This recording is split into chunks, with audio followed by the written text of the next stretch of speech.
ban klet kitu kisni ki bangaya shen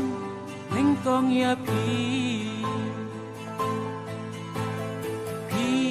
viet yet ya nga kum ju ya pi day nang ta kasdang jing ye jongi ngam chula ban klet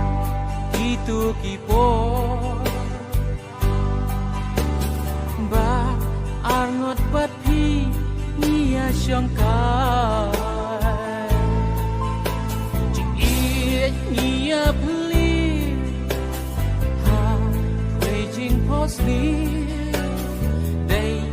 kum ta jing ye jongi ka nang rem